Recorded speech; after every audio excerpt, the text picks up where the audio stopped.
OPENEYESEEMORE Podcast. Welcome in. I'm your host, Michelle. In today's episode, solo cast, we have a deep dive into the very daunting yet earth rattling, shaking, enlivening, awakening experience of the unknown. I got this request after I've sent out a call to my Instagram followers on kind of some ideas to run on the show. And though this was one of the few that I received, it was at the top of my priority list because it is something that I have worked with very closely, something I speak to in my own practice, and something I have grown a deep relationship with. Therefore, I thought it would be appropriate to share my insights and my thoughts around some of the ideas regarding the unknown. And maybe by the end of this episode, you will find a little bit of an alleviation from maybe some uncomfortable connections you've had with this experience or this word, or even the thought of what the unknown could be in your life, others' lives, or what have you. So, yeah, I think without further ado, my little intro here, if that doesn't set you right, I would like to send you some blessings and just get to a space where you can listen with your full heart and openly and with your intent to receive. And if you enjoy this episode, please share it. I would love this information to get out to a broader landscape. So if you received any benefit from it, please share or reach out and let me know if something connected to you. I would really appreciate that. So without further ado, here is today's OPENEYESEEMORE episode.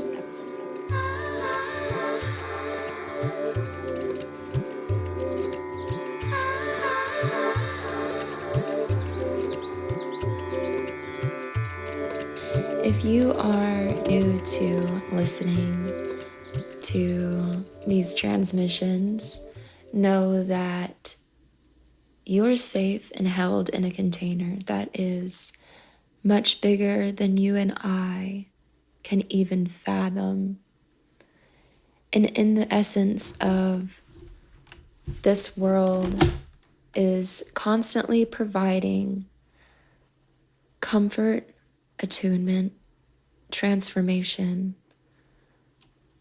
wholeness, and wellness to everything that you are in every moment. And it is offering you truth in every moment. And what we do here is we dive into the unknown. We dive into what is unseen so that we can understand with greater awareness that truly you are at the center of everything because you are the only one. And being the only one means it comes with great challenges. Therefore, the challenges are actually blessings in disguise. The things that you run into all the time are actually the things that are helping you and guiding you forth to becoming the best version of you, the only one that there is. While the unknown tends to seem intimidating or scary, causing a lot of fearfulness and resistance, know that while in your struggle to understand, you are also being given a guide, a roadmap, if you will.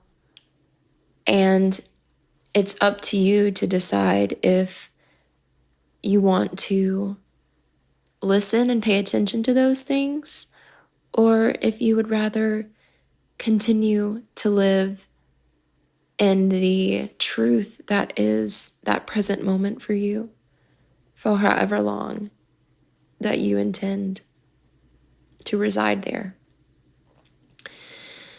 So the real nitty-gritty that we're going to be getting into today is maybe finding a little bit more breath and wiggle room within the unknown that tends to feel uncomfortable.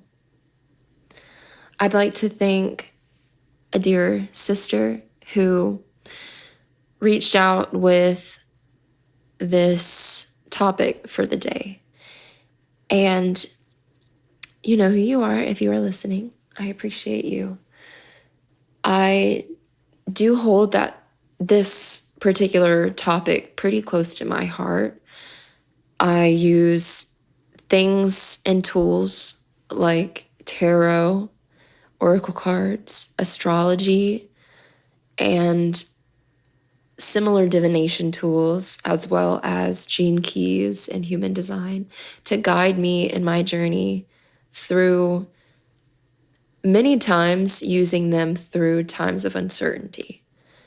But what I want to also bring into the conscious conversation today is that these tools aren't only to be used when you are in times of maybe doubt or despair, but they are also beneficial to use in times that you are radiating and you feel on top of the world.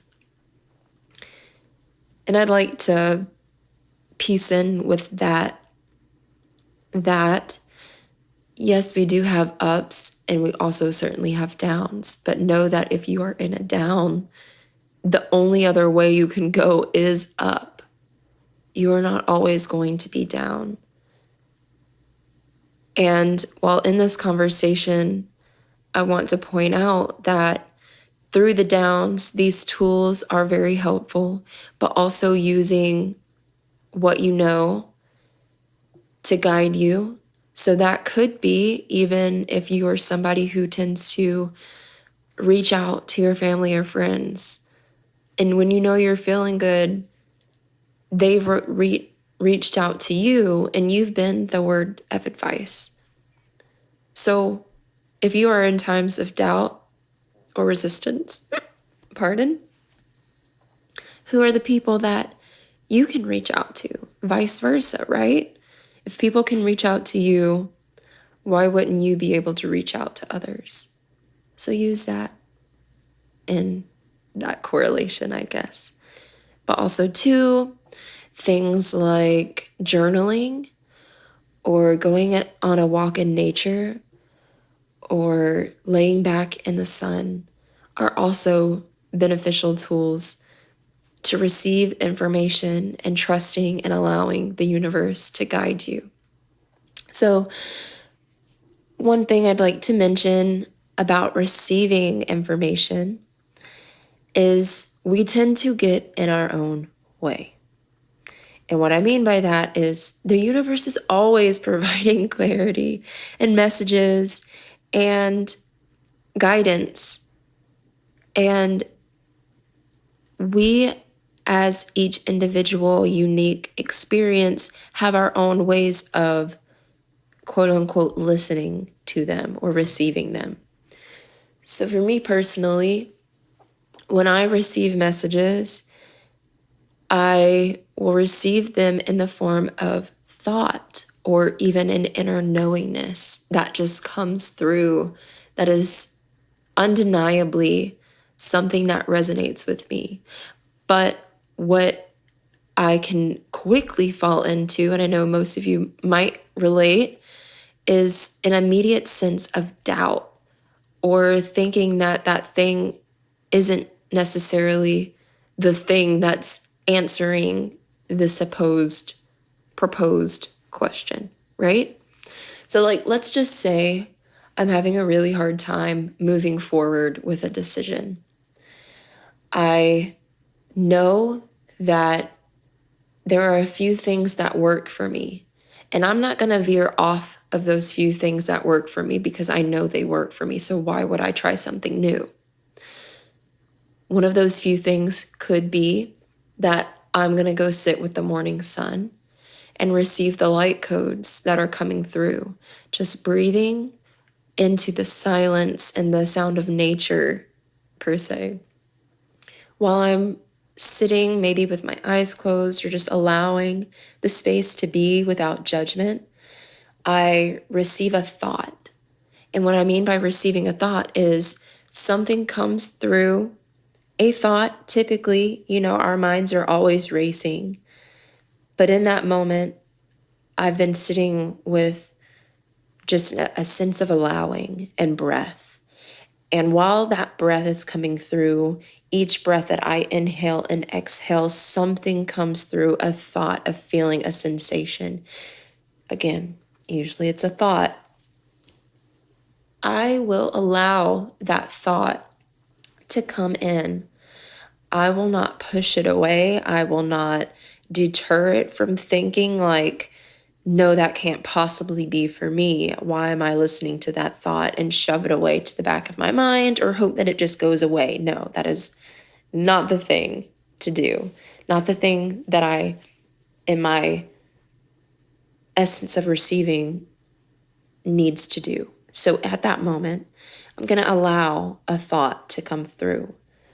And usually it can be associated with a feeling, an emotional feeling, a bodily sensation. Some sort of feeling is starting to stir within me. And I'm processing this thought. While I'm processing, it leads me to something else. And usually that first thought tends to feel the most uncomfortable. And that's why we're so used to pushing it away or shoving it to the back of our mind or hoping that it goes away because we don't want to feel that feeling, right? So instead, why run away from it when you know that that feeling is just a feeling? It's not something that is manifest in reality, right? It's not like, let's just say I have a fear of monsters. I have a feeling of that fear. Doesn't mean a monster is going to appear immediately, right? Like, why would I shove that away? It's offering me something to sense, to feel, to get some sort of understanding about. So I'm going to feel that feeling. I'm going to think that thought and just allow, but understand simultaneously that this is meant for me. However, it is not mine. It is meant for me, but it is not mine. So I'm processing and then I'm releasing. Lo and behold, as soon as I release that thing, here comes another thought. But again, we're not going to push it away. We're not going to shove it to the back of our mind. We're going to allow it to come through. And surprisingly enough, it's not as uncomfortable as the first thought or feeling that came through. And this, in essence, is the source and mirror reflection of how things initiate our change. Something that's so uncomfortable, right? The unknown. We don't know why it's here, referencing the first thought. We don't know why it's coming through, referencing the feeling. We don't know why we are opposed to this. But if we just see it as something that may be of our benefit and you can choose. See, the thing about it is we're actively choosing everything in our lives, feelings, thoughts, actual material manifest. What happens in our life day to day, we are actively choosing subconsciously and consciously, both of those in tandem. So this thought that's coming through, I can choose to connect to it in a way that oh, this is mine, I'm going to hold on to it, this is going to hurt me, or I'm going to choose to listen to it, offer myself its wisdom, and understand that it's not meant for me, so I'm going to release it. That is an active choice. We tend to play the victim in our own lives because we want some sort of control, thinking that my thoughts are real. I am validated in this expression. And while that expression is valid in its own right, you are the only one playing yourself in that moment. Because again, it's a thought, it's a feeling, it's not an actual manifest reality. I want to also note that when I mention manifest reality, I want you to kind of think about something that is of a physical 3D form, something that we can hold in our hands, feel like with our fingers or our bodies or whatnot. Something that we can actually see with our eyes, something that is a 3D form. That's what I mean by manifest or physical manifest.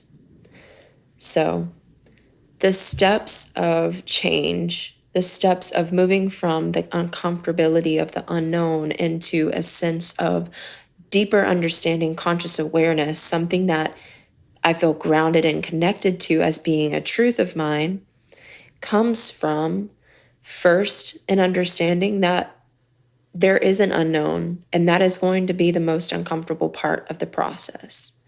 So if I'm sitting with the sun, allowing, receiving, a thought comes through, it's first uncomfortable. I'm transmuting it through my body, releasing it, allowing the feeling to be, and saying, thank you, but you served your time. That doesn't relate to me. I am then going to allow and receive the next thing to come through. That next thing comes through, and a lot of times it's a more lighter understanding, but also it goes deeper into a conscious awareness. That feeling comes through. I allow it to be. I process the feeling and the thought. I might even think about what this thought or bodily sensation or feeling is offering me. I might journal about it.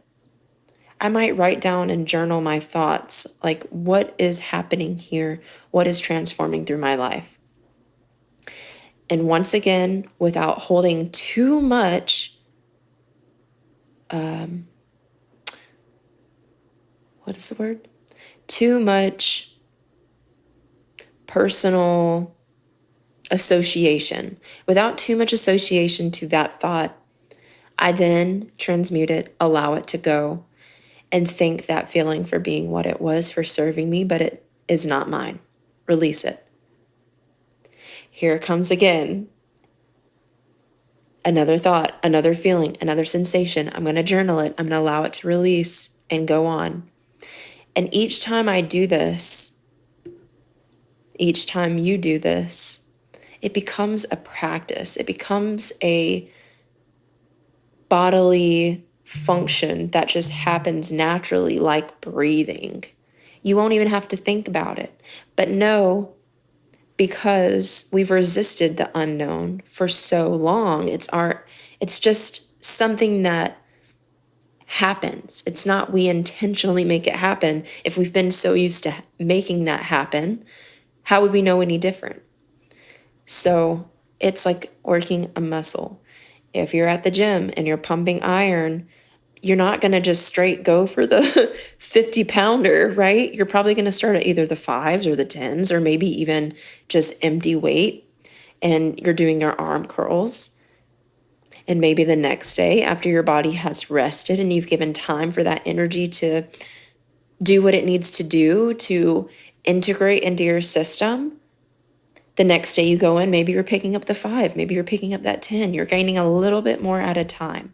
And that's essentially the same thing that you're doing with this thought process, figuring out the unknown and processing it through so that you can get closer to your known truth. If we break down unknown, you have un and then you have known. Un is just that prefix, the words that aren't really coming to my mind for what specifically. Grammar people out there, you'll have to help me on that one. But the un portion of that word means that it is not yet a full expression. It is not yet complete form. The known part is a truth, a wisdom, an inner experience that sometimes is fueled by a conscious choice, but more times is fueled by an unconscious awareness.